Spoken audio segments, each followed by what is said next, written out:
Hi, I'm Pattu from FreeFinCalc. Let's talk about international mutual funds and, in particular, do we really need them? Well, if you were to ask the question, why are we really investing in equity?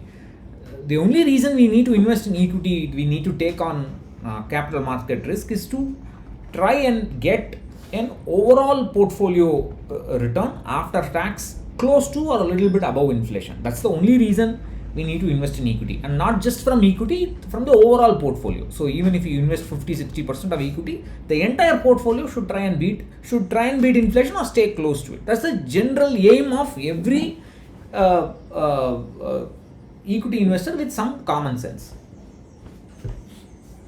If you consider it from that angle, then I don't really think we need international mutual funds, because there is a very good chance that Indian equity is capable of producing a reasonable return in of itself above inflation, and therefore the portfolio return should also be able to match inflation. And when I say inflation, I'm talking about realistic retail inflation, the inflation that you see on the ground, not what the government says or whatever. That means at least 7%, roughly, approximately 6% over the very long term, 7% over the medium term. I would think that should be current. If you take current numbers, that should be the expectation. And I think after tax, so it's not easy to do it after tax, and that should be possible. And therefore, from that point of view, why do I need international mutual funds separately? Why do I need to add that and worry about paying tax for them? Why do I need to rebalance? Tell me honestly, touch your heart and tell me, why are people interested in international mutual funds? Why are they interested in S&P 500, Nasdaq fund? The only reason is the recent performance. That is all. Nobody was talking about international diversification 7 years ago, 8 years ago. That they see something performing and they want a slice of that performing pie. There's nothing wrong with that. That is how investment is. I'm not trying to say it's wrong to invest in mutual funds. If you ask me if it's necessary, I'm saying it's not necessary. There's absolutely nothing wrong with saying I love to hold good companies like Amazon, Facebook, Apple, etc., etc. And I want international exposure. That's absolutely fine. But wanting that exposure comes with responsibilities. You have to rebalance your portfolio. You have to pay that additional tax without worrying about the tax. You have to rebalance, and more importantly, you have to hold adequate exposure. That is, you if you ask all these, if the reporters ask these financial advisors, they will say, silver ETF, you have small exposure to it. Gold ETF, you have small exposure to it. International ETF, international fund have small. If you keep on having small exposure to everything, then your entire portfolio will be full of small exposures only. So having small exposures, like that means 10%, 15%, is not going to make a very big difference to anything. So minimum I would say 20 to 25% of exposure is what would be the minimum that can make some kind of a difference to your portfolio, provided it is regularly rebalanced.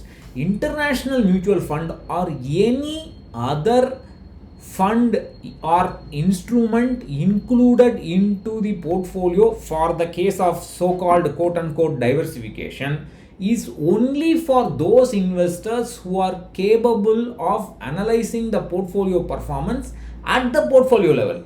Most people, when they say I'm analyzing my portfolio, they will say I am holding 4 funds. X fund gave me 30%, Y fund gave me 15%. They only do piecemeal analysis. Nobody does portfolio analysis. That means you must look at it at the portfolio level. What is the rate of return of your entire portfolio? What is the volatility of the entire portfolio? What is the drawdown of the entire portfolio? Unless you are able to analyze this, saying I want to add something for diversification is just useless. I mean, only if you can analyze this, you will appreciate the need for regular rebalancing, regular risk management, whatever. So, for most people, just want something that's shiny. Today, S&P 500 and Nasdaq is shiny, so they want a piece of that. Tomorrow, they will become less shiny. Then they will say Indian equity growth story, India, all that. So it's just passing. It's a passing shower. That's how I look at it. But there's nothing wrong with international exposure as long as you have enough amount. And but do we need it? I don't think it's necessary. Who needs it? See, if I am from a country, let's say I'm from a developed country, and I have a lot of uncertainty about political situation, economic situation. For example, there are many countries in Europe like that, in the Eurozone like that, Eastern Europe like that. Then I'm not sure what returns my own equity will give. Then I don't know if that will beat inflation. Therefore, I look for international diversification. Even in the US, that was the kind of scenario prior to the advent of these Goliaths like Microsoft, Apple. Advent means in the sense their growth. Facebook, etc., etc. International diversification was necessary, but what happened is, because these companies had so much of international footprint, today a US investor investing in US stock is basically an international investor for all practical purposes. If you look at the top few stocks of the S&P 500, they have huge business coming in from turnover coming in from all over the world. So it's a very contextual question. Do I need international mutual funds? Is a very contextual question. And for Indian investors, I think we have not yet reached the stage where we can say India is a developed country and our equity returns are poor, and when we will have uncertainty matching.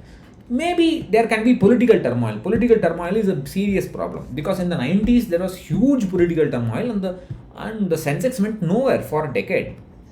That can happen anytime in India as well. Maybe at that time the international diversification will be of help. Who am I to say it will never help? And I'm not saying that. But it has to be in adequate amounts. It's the same story. Like for gold, people say gold is a hedge for inflation. I am going to buy 5% of gold. What is the use? How can 5% of something hedge inflation? So we must make logical decisions, and definitely it is a well-established fact that international diversification works, but it works only with regular maintenance, and most retail investors are scared of doing regular maintenance, and therefore for most retail investors, international mutual funds is just clutter, and they are better off without it.